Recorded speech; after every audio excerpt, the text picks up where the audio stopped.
नमस्ते विद्यार्थी मित्र मैत्रिणींनो, माय मराठी या यूट्यूब चॅनेलमध्ये तुम्हा सर्वांचं स्वागत. आपण स्थूल वाचन पाठ अभ्यासणार आहोत. बालसाहित्यिका गिरिजा कीर, इयत्ता 10वीच्या मराठीच्या कृतीपत्रिकेत कृती 3 स्थूल वाचनावर आधारित असते. स्थूल वाचनासाठी एकूण गुण आहेत 6. त्या दृष्टीने आज आपण या स्थूल वाचन पाठाचा अभ्यास करणार आहोत. या पाठाची मध्यवर्ती कल्पना पाहूया.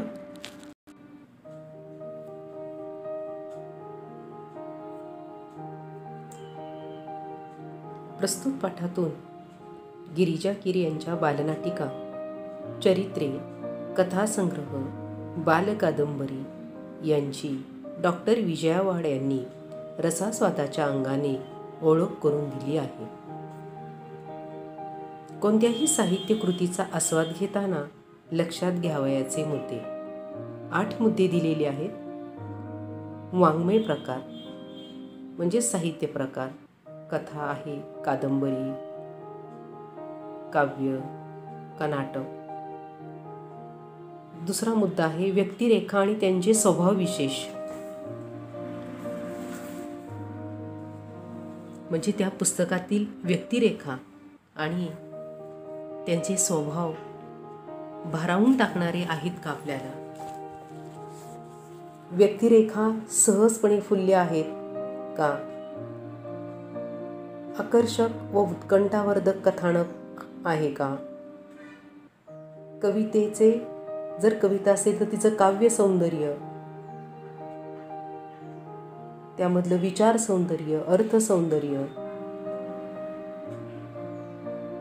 ती साहित्यकृती ज्या लेखकाने लिहिलेली आहे त्या लेखकाची भाषा शैली कशी आहे लिहिण्याची, पुस्तकाची सुरुवात व शेवट आकर्षक आहे का, किंवा त्या पुस्तकातून मिळणारा संदेश, मूल्य, उपदेश आणि एकंदरीत त्या पुस्तकाचा मनावर होणारा परिणाम, हे 8 मुद्दे लक्षात घेऊन कोणत्याही लेखकाने लिहिलेल्या साहित्यकृतीचा आस्वाद घ्यायचा असतो.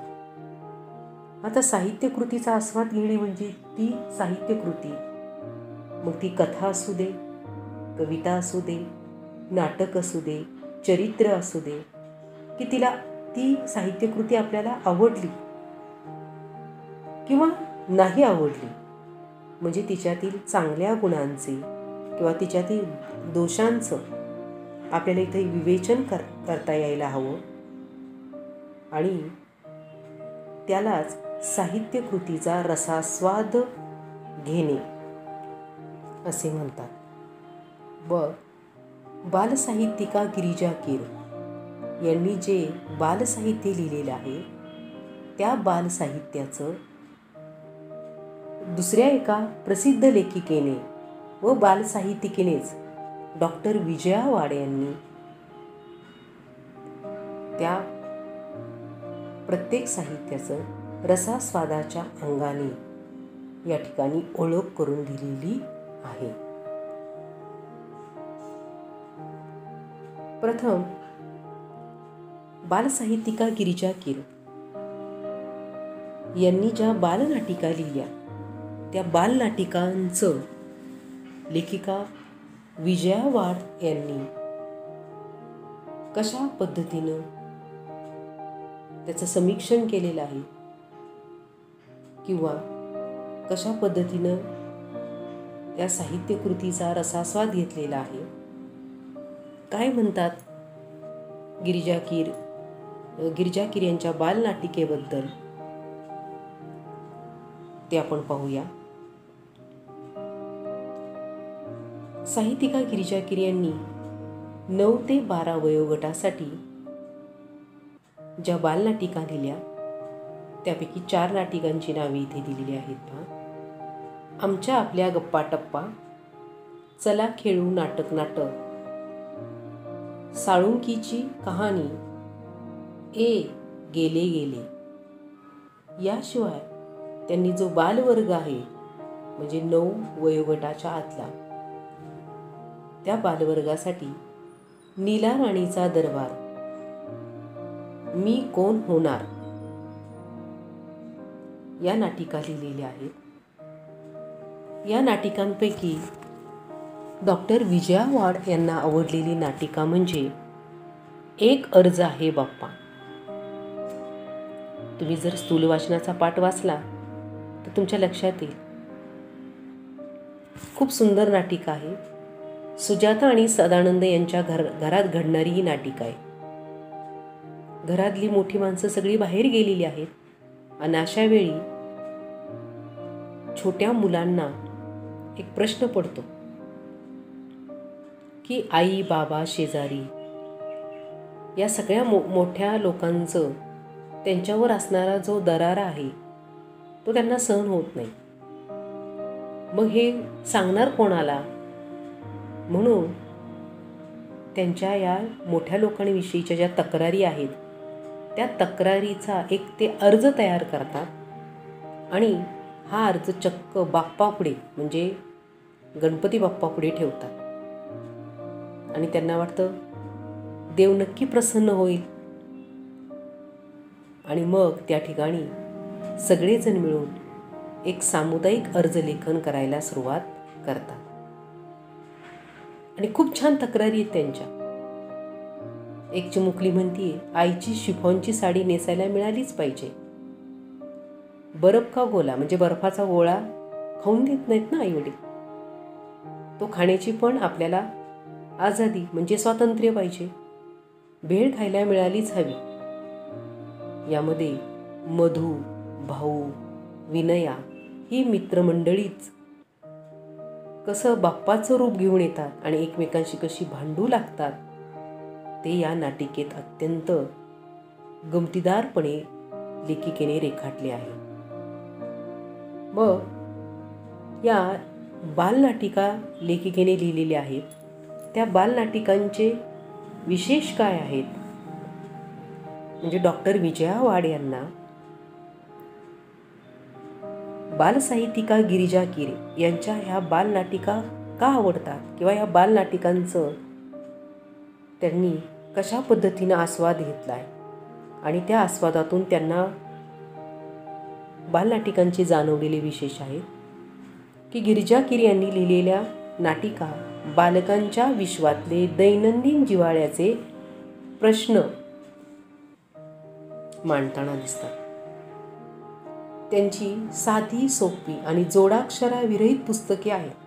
म्हणजे मुलांना वाचताना ती पुस्तके सोपी जावीत म्हणून कुठेही जोडाक्षर नाही. मोजकीच पात्र आहेत आणि जिवंत दृश्य साकारणे म्हणजे ती नाटिका पाहताना जणू काही तो प्रसंग आपल्या डोळ्यासमोर येतोय असं वाटतं. चित्रदर्शी शैली आहे म्हणजे अनेक ठिकाणी चित्रांचा वापर केलेला आहे.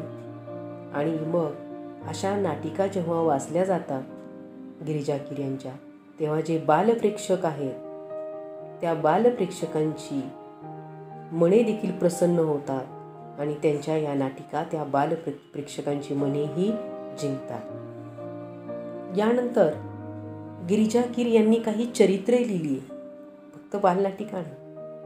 मग चरित्रे कोणाची लिहिली आहेत? पुण्यश्लोक अहिल्याबाई होळकर. चरित्र म्हणजे त्या व्यक्तीची संपूर्ण माहिती जन्मापासून मृत्यूपर्यंत त्याने केलेले कार्य.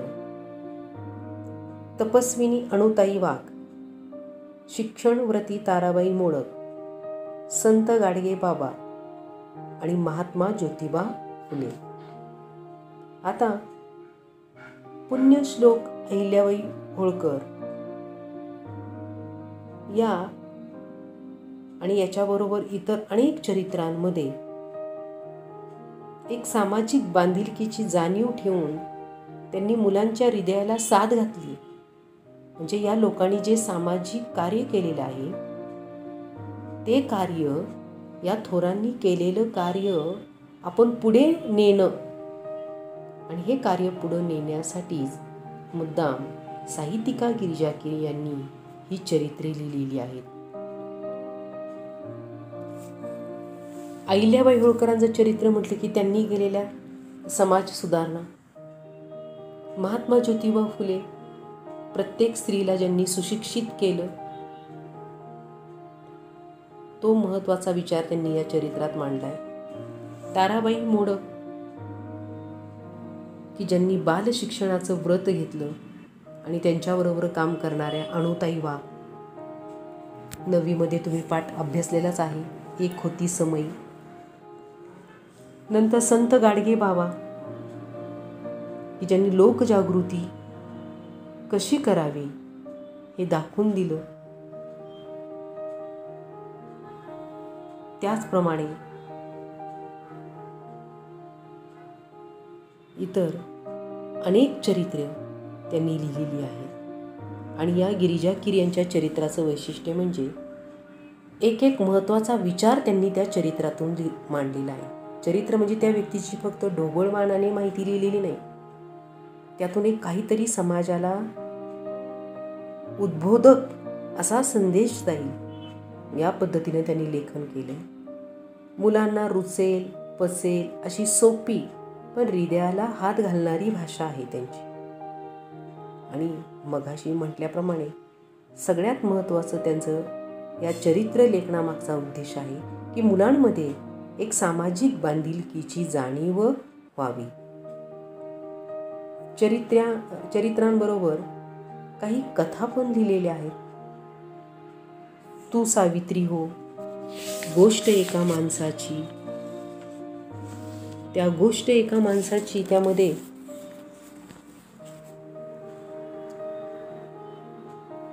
अशा एकूण 8 कथा आहेत तू सावित्री हो या पुस्तकामध्ये.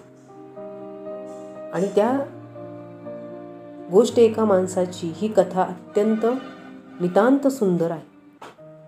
तिथे मधू नावाच्या एका गरीब मुलाची आई आजारी पडते. तिच्या पोटात गाठी झाल्याचे डॉक्टर सांगतात आणि ऑपरेशन केलं तर तिला बरं वाटेल अशी खात्री देतात.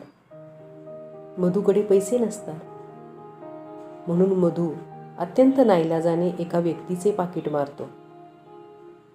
मधू नोटा मोजतो, 2000 असतात, पण सोबत त्या पाकिटात एक चिठ्ठी असते.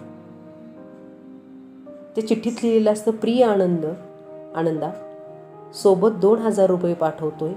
आईचं औषध पाणी नीट कर. मी येत नाही, तेवढेच पैसे वाचतील, आईच्या उपयोगी पडतील. आणि खाली पत्ता. ते पत्र वाचल्यानंतर मधूचे डोळे उघडतात.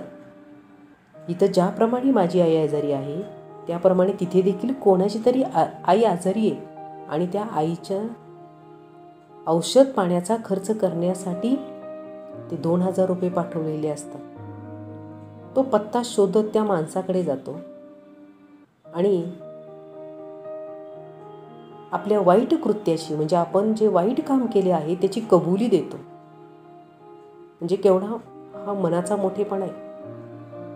पण तो मनुष्य ते पैसे मधूला परत करतो, कारण त्याला त्याची आई गेल्याची म्हणजे वारल्याची तार आजच आलेली असते.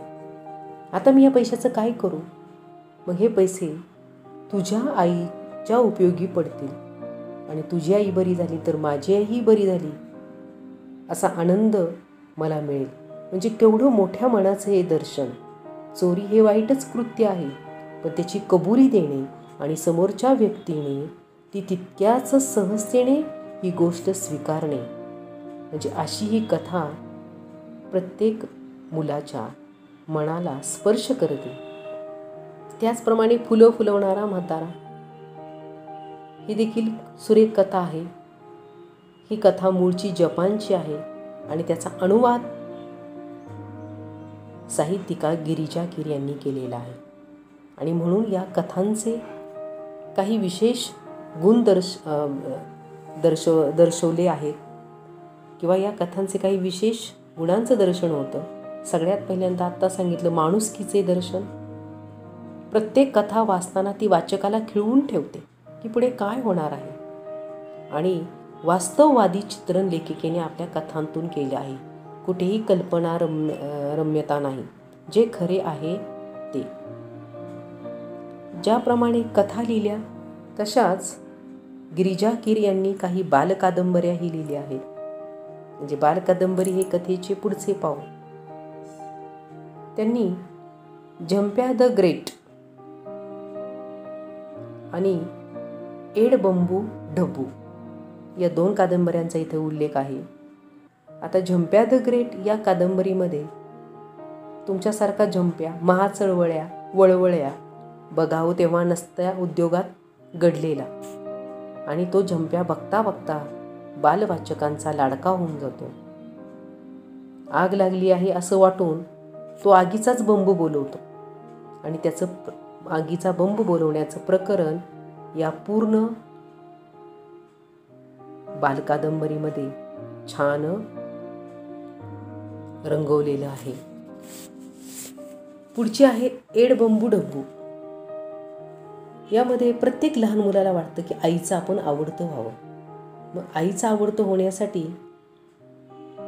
मुलं वेगवेगळ्या पद्धतीनं प्रयत्न करतात. तसा डब्बू नावाचा हा मुलगा आहे. त्याच्यात आईचा साखरपुडा असतो आणि यासाठी घरात मिठाई केलेली असते. काही गरीब मुले ती मिठाई मागू लागतात. त्यावेळी डब्बू नाही म्हणतो, पण आई म्हणते एक तुकडा तुकडा देऊन टाक त्यांना, कुणाला असं दुःखी ठेवू नये, सर्वांवर प्रेम करावे. डब्बू ते ध्यानात ठेवतो आणि दुपारी सगळे जेव्हा वामकुक्षी घेत असतात, वामकुक्षी म्हणजे दुपारची थोडीशी डुलकी जेवण झाल्यानंतरची, त्यावेळी आईने त्यांच्या व्याह्यांना देण्यासाठी आणलेलं मिठाईचं ताट, संपूर्ण मिठाईचं ताट डब्बू भिकाऱ्यांना वाटतं. म्हणजे त्याच्या हे लक्षात येत नाही की जी व्याह्यांना द्यायची तीच मिठाई आपण भिकाऱ्यांना वाटली, पण तो आईचं लक्षात ठेवतो. का तर आपण आईचं आवडतं व्हावं. म्हणजे अशा पद्धतीने बालसाहित्यिका गिरिजा कीर यांनी खूप वेगवेगळ्या पद्धतीचं त्यांनी लेखन केलेलं आहे आणि या लेखनाचं डॉक्टर विजया वाड त्यांच्या दृष्टीनं त्या लेखनाचा रसास्वाद त्यांनी घेतलेला आहे किंवा त्या लेखनाचं त्यांनी समीक्षण केलेलं आहे असं मी म्हणते. धन्यवाद.